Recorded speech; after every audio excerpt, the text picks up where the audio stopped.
బంగాళదుంప వేపుడు చేసుకోవడానికి బంగాళదుంపని ఇలా చిన్న చిన్న ముక్కలుగా కట్ చేసి పక్కన పెట్టుకోవాలి. ఇప్పుడు స్టవ్ పై ప్యాన్ పెట్టుకొని కొంచెం ఆయిల్ వేసుకొని ఆయిల్ బాగా హీట్ అయిన తర్వాత కొంచెం పచ్చిశనగపప్పు, కొద్దిగా మినపప్పు, కొంచెం జీలకర్ర, కొద్దిగా ఆవాలు వేసుకొని బాగా వేపుకోవాలి. ఇవన్నీ వేగిన తర్వాత దీంట్లో ఎండుమిరపకాయలు కూడా వేసుకొని కొద్దిగా కరివేపాకును కూడా వేసుకోవాలి.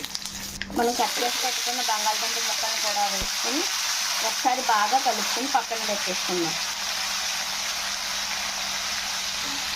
బాగా కలుపుకొని మూత పెట్టుకుని మగ్గించుకోవాలి.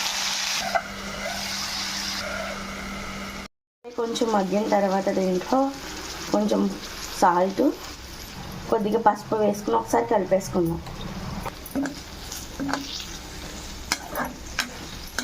Potato fry ready.